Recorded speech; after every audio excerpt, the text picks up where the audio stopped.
Hello everybody, welcome to the Comic Gamer Movie Show. My name is Deshaun and today I'm here to review Daredevil Born Again Episode 4. Now Episode 4 immediately follows the tragic events that happened at the end of Episode 3. Now Daredevil Episode 3 was awesome. That was one of the best episodes of Marvel television. The court case scenes in particular were stellar. They were some of the best court case scenes on television. By far the best court case scenes in any Daredevil project, including the Netflix series. So, and it ended on such a tragic, terrible, just ended in such a tragic, terrible way with the death of Hector, aka Hector. I always say his last name. I'm just calling him Hector. AKA the White Tiger, and in a moment that I personally kind of saw coming because, as many people don't know, because I saw some people were very upset with the death of Hector.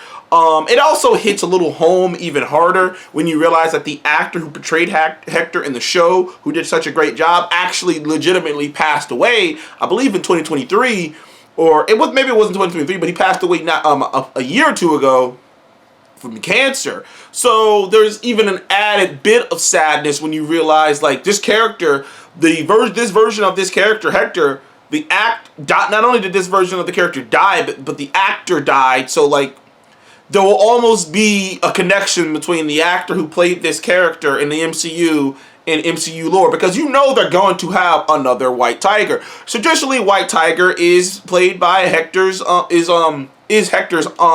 niece or his sister. I believe his niece's name is Ava. I think it's Ava. But usually White Tiger is a woman. At least in the last 10 to 12 years, White Tiger has been a woman. So that's why when I realized the version of White Tiger that's in my head, the version of White Tiger that I've grown up seeing, the one I've seen in cartoons and the one I've seen in video games, that version is a woman. So in my brain, I was like, okay, I know the original is Hector from the old school, like, 80s/70 comics, so it's cool that they put him in there, but it made perfect sense that they were going to kill him off to introduce the actual one. Like I said, White Tiger is too big of an opportunity to introduce not only a minority, an old school, a legitimate original minority creation from Marvel Comics, but also a female the female version of White Tiger has been there for so long that you're just missing out on an opportunity. So I kind of figured they were going to do that, but it made his death no less tragic, and the way they ended it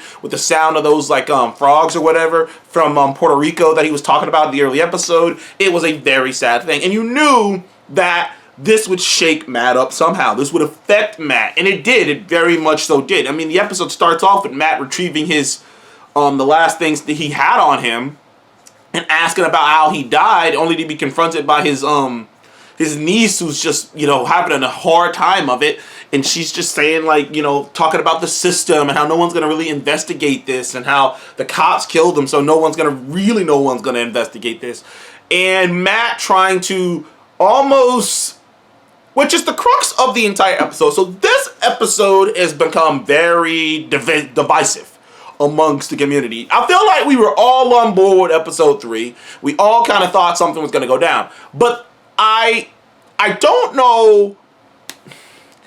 There's, the Marvel Cinematic Universe, as most for a lot of it, has kind of, not only has it made mistakes of its own, COVID, and I've kind of gone on a litany of things that have kind of affected the MCU, but often so many issues aren't even actual issues. So many issues is that people have an idea of what a project or something should be, and then it's not that idea. They do something else with it, and people get upset. Case in point, people have got, one of the things that, particularly this episode, people were getting very upset about, and I see a lot of people talking about it, is why isn't Matt just suiting up and becoming Daredevil again? Which was so confusing because just when the first 2 episodes came out, people were making a big deal that, the Foggy death didn't affect him too much.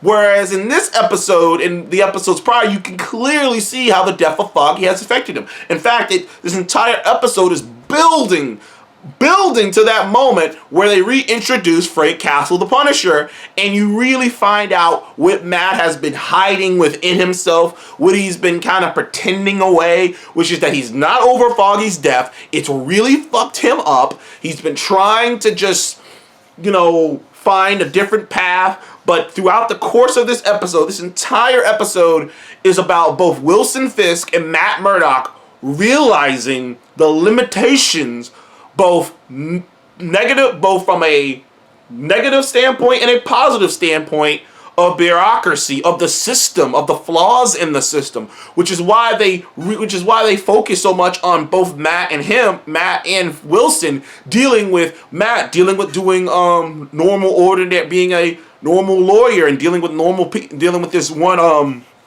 kind of an asshole of a guy, but like, you know, he's dealing with this dude. Also, Matt dealing with the death of Foggy and investigate. Like, both of them are realizing the limitations of trying to do things by the book and trying to go by the straight and narrow, and how people are getting hurt, or in Wilson Fisk's case, the sheer amount of red tape, the sheer amount of shit he has to do that he doesn't want to do, all these things he wants to do that he can't do, and all the hoops he has to jump through. And you see these two men. That's why I gotta love this episode, because you can see these two men, because that's basically been the entire show, is Matt and Wilson trying for different reasons to do things by the straight and narrow, or at least close to the straight and narrow. Because even though Wilson Fisk threatened the chief of the police illegitimate child, that's all it was.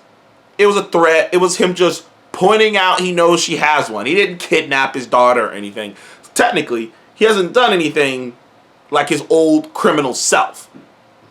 But here, they're both, even Matt to a certain extent, didn't do anything like his criminal self. He didn't get involved. He did technically whoop the shit out of some cops, but he didn't go out of his way to do that. He's not investigating. He's not playing hero. But, unfortunately, as both of them find out, it's becoming harder and harder and harder to justify not doing their old shit. It's becoming hard for fucking Wilson Fisk to not just, when someone says something to him, just break that motherfucker in half. And he's just like, okay, nope, I gotta be the mayor now. I gotta be good. I need to be a good guy. When it's like, dude, we all know what you want to do. And same thing for Matt. It's getting hard for him to not put on the suit and just go out and start whooping people's ass.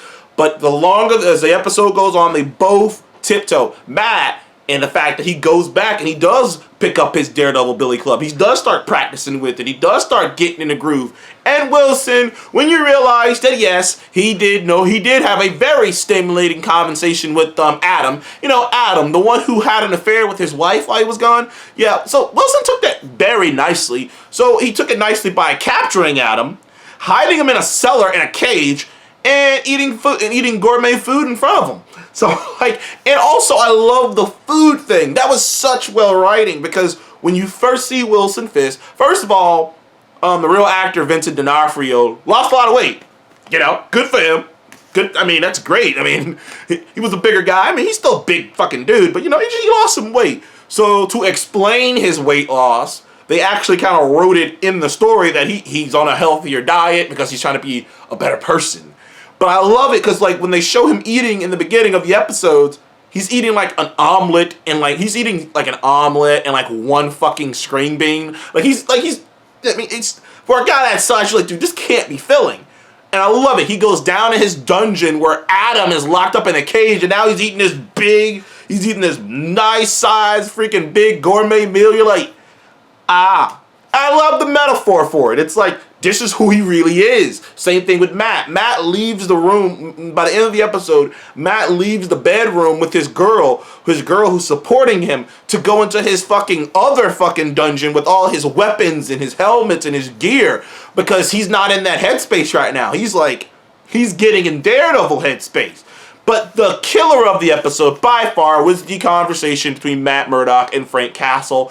It was amazing. It was almost as great as their rooftop scene in Daredevil Season 2. Like, that conversation they had, first of all, Charlie Cox and John Bernthal, those are just two great actors, especially John Bernthal in particular. He kills that role as Frank Castle, a.k.a. the Punisher. He really has an idea for that character. He has a respect for that character. And he brings you believe him. You're like, he's not crazy. He's a disturbed man, but like, when Matt comes to him to ask for permission to be without asking to be Daredevil again. That entire sequence was amazing. The emotions, the rawness of it, like everything about that sequence was great, and it builds up. Like the entire episode is building to the end, and I don't get what people don't see. I honestly don't get what people don't see. I see, like I said, I'm seeing so much division, and like people saying the tone is all. I'm like, no, I'm pretty sure they're going for this on purpose to like